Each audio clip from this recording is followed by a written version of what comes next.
Hi there, I'll give an update on my open source development of wind to heat conversion. I was working on a demo rig or a test rig today.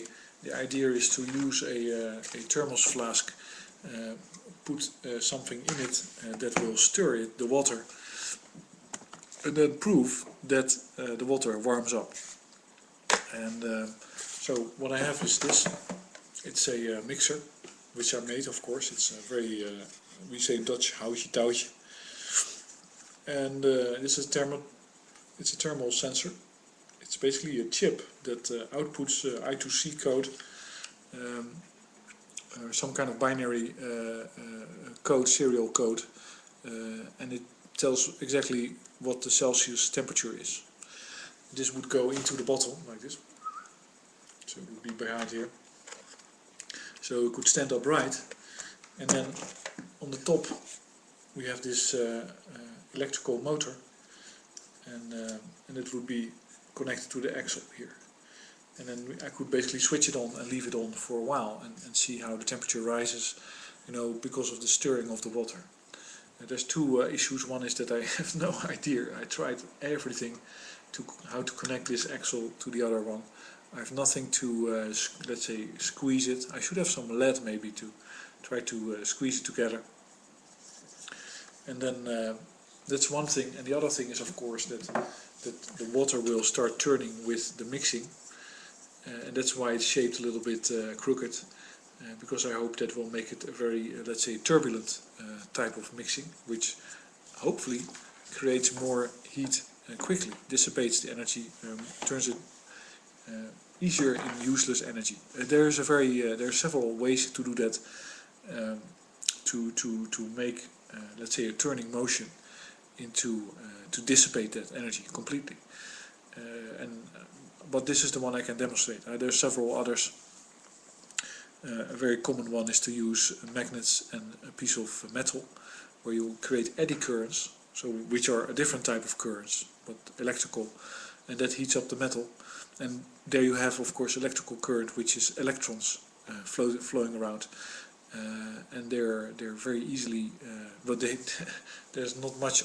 Like say, once that flowing stops, there's not much alternative for those electrons other than to generate heat. So that's what's used quite often. But there's other options. I've not used magnets in this case because the thermos flask is lined with metal. So I'm not sure, but I didn't want to heat that up because then it might lose the whole reflective cover.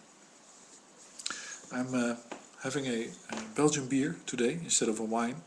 It's a double Westmalle Belgian Trappist. I had a different one this week, a French Trappist from Roquefort. I'm going to try more wines. By the way, it has a very nice masonry logo, but I don't think there's a real relationship between Trappist monasteries, which are all over Europe, and Freemasons. But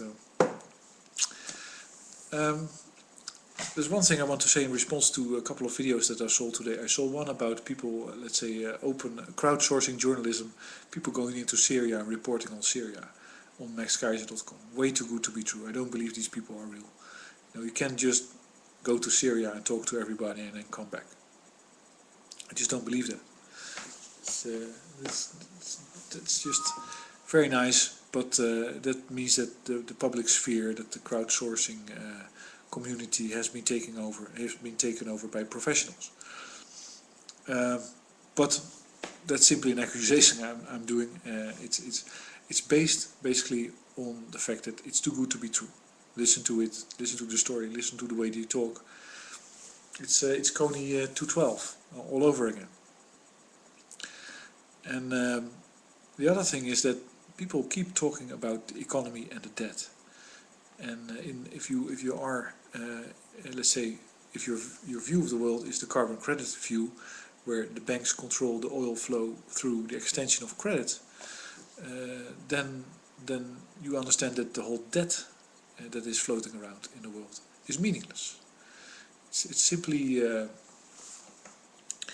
let's say, money debt is misunderstood as some kind of personal obligation towards somebody else that gave you the money, and you have to do something back. But it's impossible with fossil fuels. You cannot. Let's say you've driven around in your car maybe in your life. There's no way that you can physically give back the energy that you expended doing that.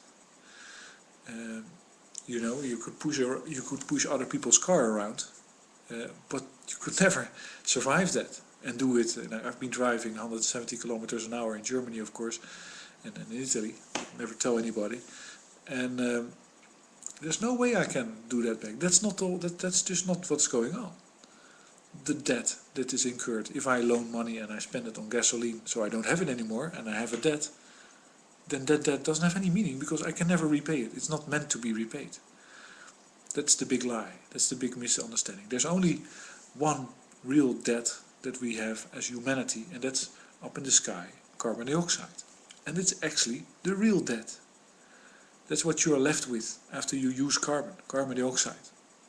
And that's actually what you created because you wanted to enjoy cheap credit, you wanted to build a lot of houses, you want to have a internet bubble, you want to have another bubble because of the bankers, of course, who get the margins, all that stuff. It's fine. But together, that's what we created, and that's what we have to remove if we don't want to die from it. No, that's pretty soon. The effects will become pretty desperate. And so if Max Kaiser talks with a guy about the debt of Japan and how it hoped to work it off, it's like the carbon credit system doesn't work like that. If you don't have the carbon to run your economy, let's say you have a number of people. That's work potential, that's development potential. Oh, but they don't have carbon. Well, let's give them credit so they can import carbon and make them work. And so we can have the products, we can have nice stuff. I think that's what happens after the Second World War. Other than also, because I read books about Japan, that they implemented the German war economy after the Second World War. And they were completely hated by the US, of course, for Pearl Harbor. They basically were punished and they were enslaved. And that's what it means. If they're in debt and they try to work off the debt, it's only an instrument of control. So it's never going to be worked off the debt. And it's certainly not if you, let's say, if you have a central bank in Japan that keeps creating money and tries to get, you had the whole carry trade for decades. That was very easily exploited. And so somebody says, well, yeah, now they have, they are importing all that gas because they're closing down their nuclear power plants, and how are they going to pay back that money? Well, guess what? They cannot. It's impossible. It's the only thing is that the country and many other countries are threatened with complete destruction and annihilation if they're cut off of this let's say currency flow from let's say the carbon currency. So this would be the dollar. If you have a compliant country, if you don't get dollars, you cannot buy oil, you cannot buy gas, and it's over. You can forget about it. And, you cannot run an army. So you're fucked. Japan, in my opinion, has been a slave country of the US since Second World War. And it will never get out from under that position because it's not to the benefit of the US, the country that's in control.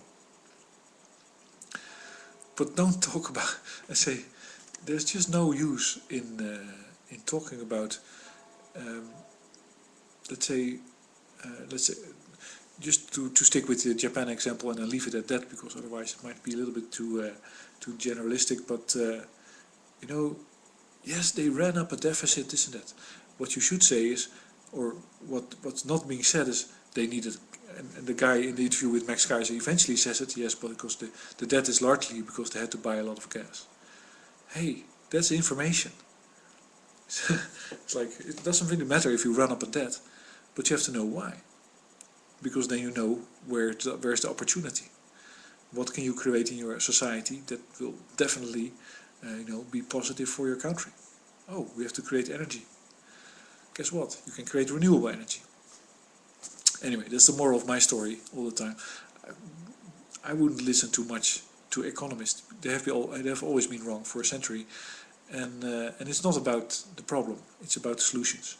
So thanks for listening, and I hope I fixed that motor and be able to show something interesting next time. Let's say a nice, very slow curve, of course, temperature rise, and some ideas how to make this more interesting even and more productive.